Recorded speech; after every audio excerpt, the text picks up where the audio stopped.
Eu quero deixar claro que o que vou pregar neste fim de semana provavelmente vai incomodar muitos de vocês que estão aqui. É algo que você não ouve muito nas igrejas, hoje em dia. E é algo do qual precisamos estar muito cientes porque envolve quase toda a nossa vida. O que vou falar para você é algo que está causando 56% dos divórcios dos casais atualmente. Está fazendo as pessoas entrarem em crise nervosa, levando as pessoas à depressão, à infidelidade e à miséria. Vou falar durante todo o fim de semana sobre como controlar as suas finanças, como cuidar do seu dinheiro e controlar as suas finanças. Olha, alguns podem até não ter muito problema com isso, talvez. Algumas pessoas enfrentaram lutas nesta área e já obteve alguma vitória. Mas mesmo assim precisamos ouvir coisas novas. Precisamos reciclar as coisas. Deixe-me dizer algo. Deus quer que sejamos cabeça e não cauda, quer que estejamos por cima e não por baixo. O nosso Deus não quer que andemos debaixo do jugo das dívidas para sempre. Eu acredito que cada um de vocês aqui e cada pessoa que me vê pela televisão pode chegar ao ponto de pagar à vista todas as suas compras.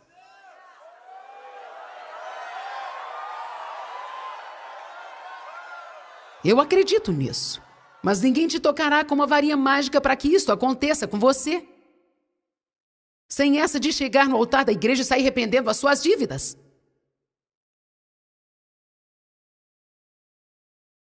Se você tem dívidas e quer se livrar delas, você vai ter que fazer algum esforço. Isso exigirá um período de sacrifícios, mas vai ser muito precioso quando você ficar livre desta pressão. Lucas 16:11 diz: pois nas riquezas injustas não fostes fiéis, que é o dinheiro. Quem vos confiará as verdadeiras riquezas? Esta será a escritura básica para este seminário. Se não formos fiéis nas riquezas injustas, que é o dinheiro, quem nos confiará a verdadeira riqueza? Vamos tomar um exemplo. Quantos aqui sentem que tem o chamado de Deus em sua vida? Ok. Então, eu quero que de agora em diante vocês decidam em não ficarem bravos comigo. Porque a única forma que consigo fazer isso é indo diretamente ao ponto. Ok?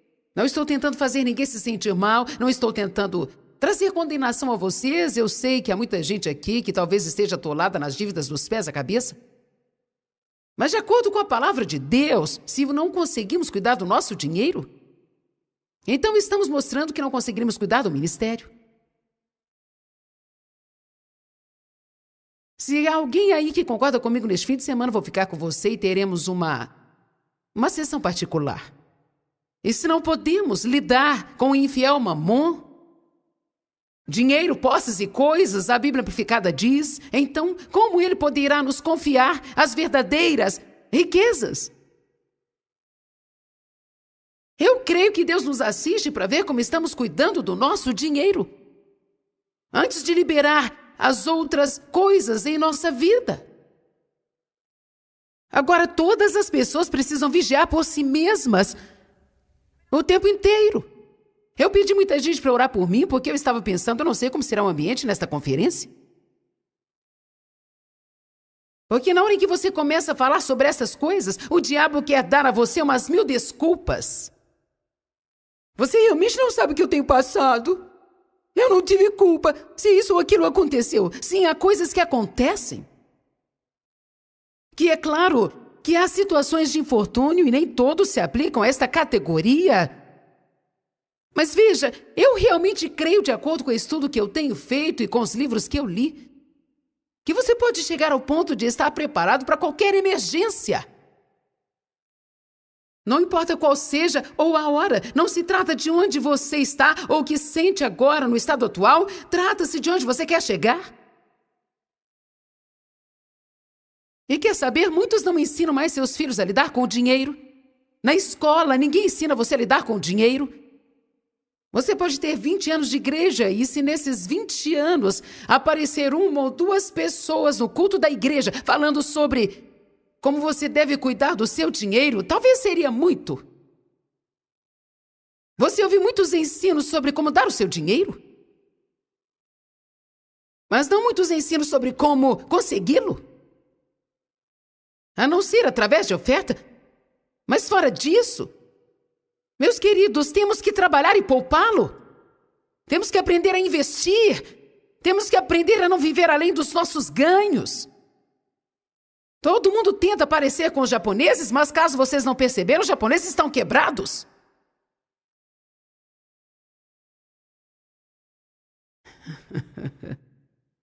Então, na maior parte do tempo, tentamos ter o que os outros têm, sem nos dar conta de que eles se atolaram nas dívidas por aquilo. Amém? Nós somos tão compulsivos. Nós temos que ter as nossas coisas. Aleluia.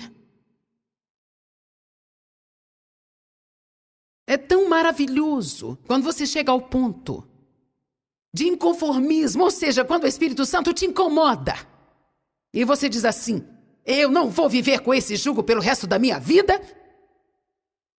Eu não vou ser escravo de agiotas pelo resto da minha vida. Eu não vou viver com medo de que quando o telefone tocar,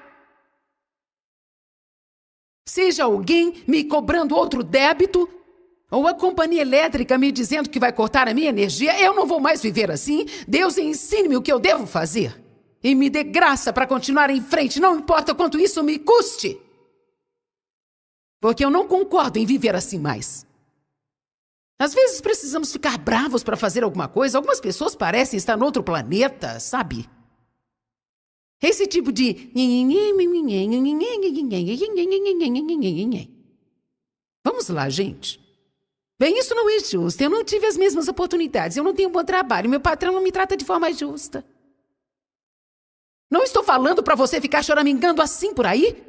Eu estou falando sobre o ímpeto no Espírito Santo. Quando você diz, Deus está ao meu lado e eu tenho sabedoria, eu tenho a mente de Cristo. E eu não vou viver desse jeito. Diabo, você está me ouvindo? Eu não vou viver desse jeito mais.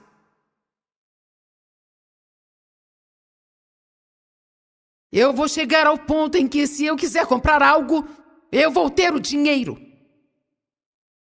E não vou ter que ficar com medo o tempo todo de que, se eu faltar um dia de trabalho, eu vou estar perdido. Vamos lá.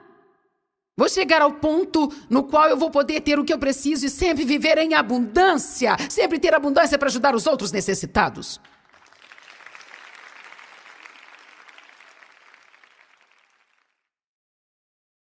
Alguns fatos sobre dinheiro e dívidas. Se dinheiro falasse, o que ele diria?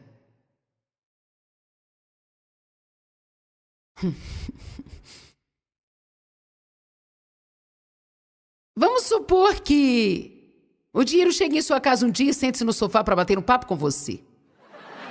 Ele poderia dizer algo do tipo, sabe, estou deprimido e triste porque estou cansado das pessoas abusarem de mim. Estou cansado de me usarem por más motivações, brigando, me roubando, mentindo, enganando e cometendo crimes por causa de mim.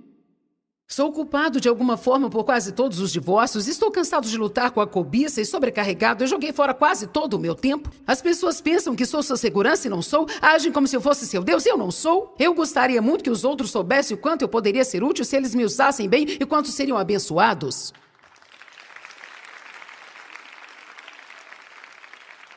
Amém? Agora, quero dizer que eu usei um bom número de livros para fazer esse estudo. E creio que devemos dar a honra a quem é devida, então. Essa é uma área que as pessoas realmente precisam aprender de verdade. Há 2 livros que eu li e eu quero recomendá-los para vocês. Ambos foram escritos por excelentes homens crentes. Muitas coisas que eu falo são pensamentos que eu peguei do trabalho desses homens. De Bob Hatz, um livro chamado O Dinheiro Apareceu Lá em Casa Outro Dia. E o outro, um livro chamado Paz Financeira, por Dave Ramsey. Eles sabem muito mais do que eu. E provavelmente vocês podem aprender somando o que eu estou falando para vocês hoje. Vocês podem aprender muito mais com eles. Há muitos outros livros bons, esses são apenas alguns que eu leio. Existem aproximadamente 2.000 passagens que falam sobre dinheiro. Jesus falou sobre dinheiro muito mais do que falou sobre céu ou inferno. Pelo menos 1/4 das parábolas falam sobre dinheiro. É engraçado como as pessoas ficam bravas quando se fala em dinheiro. Jesus não teve problemas em falar sobre dinheiro, ele falou muito sobre o dinheiro. Ele falou para as pessoas ofertá-lo, falou para não amar o dinheiro, falou para as pessoas serem cuidadosas com ele, falou para não desperdiçá-lo, falou para desfrutá-lo. Vá para 1 Timóteo capítulo 6. 1 Timóteo 6, 7. Creio que existem muitas ideias divergentes sobre o dinheiro.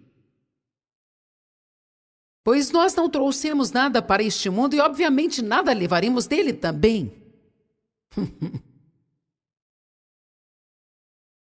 Não se apaixone pelo que tem, porque você não vai levar nada quando morrer.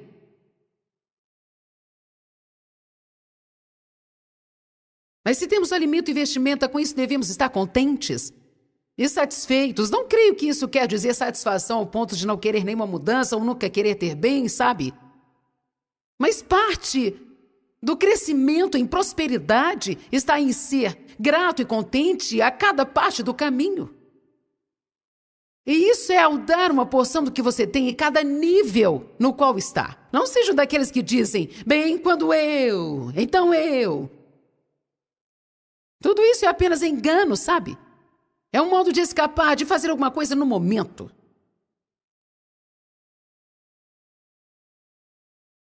Todos aqueles que querem, todos aqueles que anelam ser ricos caem em tentação, em armadilha, e em muita insensatez, inutilidade, mundanismo e em desejos nocivos, que afundam o homem em ruína, destruição e o miserável perecer. Nós vemos aqui, se você estiver anotando, porque eu quero que você tenha uma visão equilibrada do que a Bíblia diz sobre dinheiro quando finalizarmos, você deve anotar, não anele ser rico, e sublinhe a palavra anele. Porque quando você começa a anelar algo, você começa a fazer coisas insensatas que não deveria fazer para conseguir tal coisa.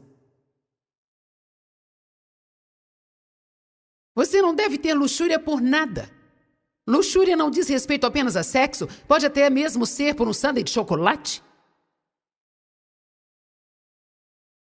E Deus me mostrou algo sobre luxúria anos atrás, e eu acho que isso é o seguinte. Eu estou tendo luxúria quando eu quero intensamente algo, e sem isso não posso ser feliz.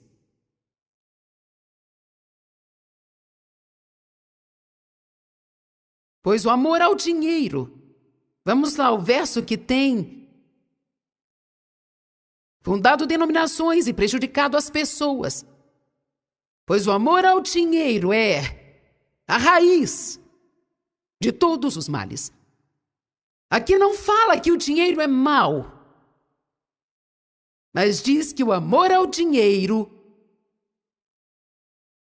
é mau. Lembre-se o que o dinheiro diria. Se as pessoas somente soubessem como me usar corretamente e tivessem uma perspectiva justa. Há muitas advertências na Bíblia quanto ao dinheiro, e isso com razão. Existem 2 testes pelos quais você vai ter que passar. Um é como você age quando você tem pouco, e o outro é quando você age como você tem muito. A razão pela qual crescemos de degrau a degrau é porque não importa qual tipo de fantasia que construímos sobre o que faríamos se tivéssemos dinheiro, você nunca saberá até que tem um pouco, e é por isso que Deus nos testa. Por degrau, você é fiel neste nível, então você é promovido a outro. Então, se você é fiel neste nível, e assim que você chega a uma posição na qual pode fazer um pouco mais pelos outros, agora então Deus vai testar você para ver se você vai fazer lá atrás o que faria se chegasse aqui. Bem, gente, mal comecei, já estou pregando bem. Porque todas aquelas promessas que fazemos a Deus quando chegarmos, e agora que estamos aqui,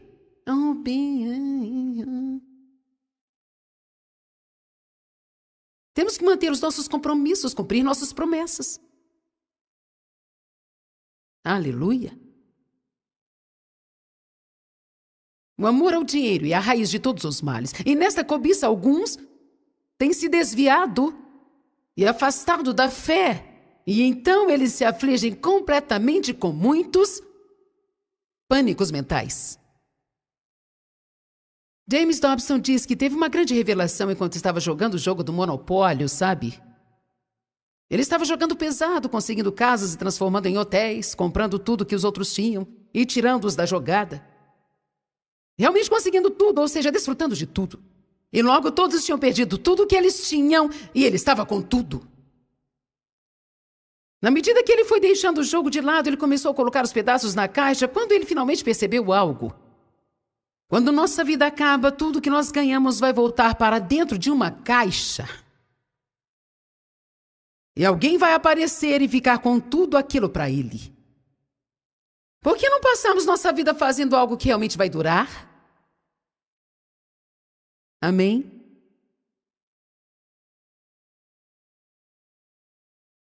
Vá para Lucas 12:15.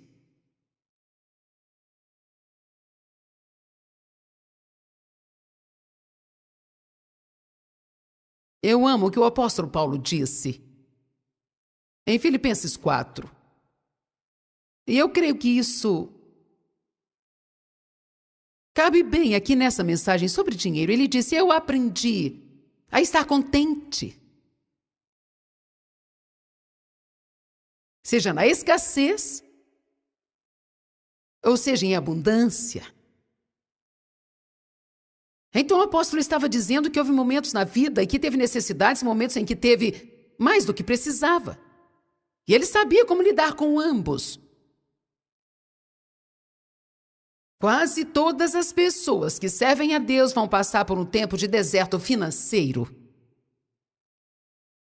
Você pode até passar por alguns anos onde suas atitudes realmente serão testadas quanto ao dinheiro e às coisas. Quando Deus me chamou para o ministério, eu tinha um trabalho integral, David também tinha um. E nós não tínhamos nenhuma tensão ou dificuldades financeiras, nós éramos uma família de classe média, 2 carros na garagem, pagamentos da casa, financiamentos dos carros, um monte de cartões de crédito, com muito débito neles. Depois de Deus colocar essa coisa de ministério no meu coração, eu não tinha tempo para estudar ou me preparar. Então Deus começou a tratar comigo para eu deixar o meu trabalho, para que pudéssemos fazer isso. Nós teríamos que ter um milagre de $40 a mais todo mês, porque nossas contas ultrapassavam em $40. Mas eu sabia que Deus colocou aquilo em meu coração. Não estou dizendo para você fazer isso. Faça aquilo que Deus mandou você fazer, não que Ele mandou outra pessoa. Então, por 6 anos, todos digam 6 anos. Por 6 anos precisamos de um milagre a cada mês para pagarmos as nossas contas. Isso era apenas para pagar nossas contas, sem nenhuma outra coisa extra. Eu não estou falando de nada. Eu estou falando sobre roupas, coisas básicas, necessidades reais. Nós tínhamos que esperar realmente em Deus. Eu ainda me lembro claramente de todas as listas de pequenas coisas que precisávamos, como eu preciso de uma frigideira nova, preciso de uma lavadora. E esperávamos a provisão de Deus para isso. Eu me lembro que eu ia para os bazares com os $10 ou $15 e crendo em Deus que eu iria encontrar sapatos para os meus filhos. Por lhe dizer a verdade, eu não acho que isso seja um mau lugar para as pessoas começarem. Mas também não acho que é onde você deve estar toda a sua vida. Eu me lembro que eu tinha que ir para o supermercado com uma lista, cupons e calculadoras. Gente, eu não podia passar $1 da lista que eu fazia. E sempre era hambúrguer e galinha, galinha, hambúrguer, galinha. Eu queria comprar bifes. Eu tinha que comprar pouquinho porque não dispunha de muita quantidade de dinheiro. Quero dizer, eu não queria comprar pão velho e nem procurar enlatados que estivessem amassados e eu me lembro que fiz isso.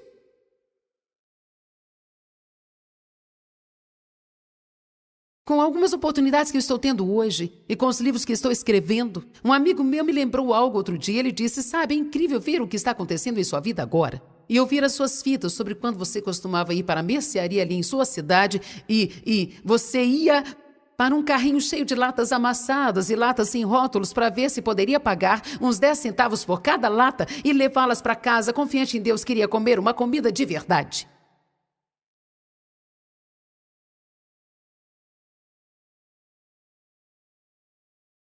Eu lhe digo uma coisa, quando eu estava naquele lugar, eu tinha que ser fiel e continuar ofertando, e não tínhamos muita coisa para dar, mas eu me lembro de pegar o lençol da minha cama e ofertá-lo, e eu me lembro de ter tirado quadros da minha parede e ter ofertado. Me lembro de ter dado a alguém o meu anel de casamento, que custou $17. Eu tinha um bem melhor, mas o Dave perdeu jogando golfe. Ele estava com ele no bolso, estávamos jogando golfe, ele o meteu no bolso e o perdeu, sabe? Isso sempre parece comprometer, mas foi apenas um acidente. Ele não tinha dinheiro para comprar outro para mim, então eu comprei um anelzinho numa loja de livros cristãos. Tinha um peixinho no anel. Era a única coisa que eu tinha que possuía algum valor, e então, certa noite, Deus me mandou ofertá-lo também. Foi como, bem ok, daqui uns dias estarei sem nada. Eu não acho que esse seja um bom caminho a seguir, não vamos ter nada.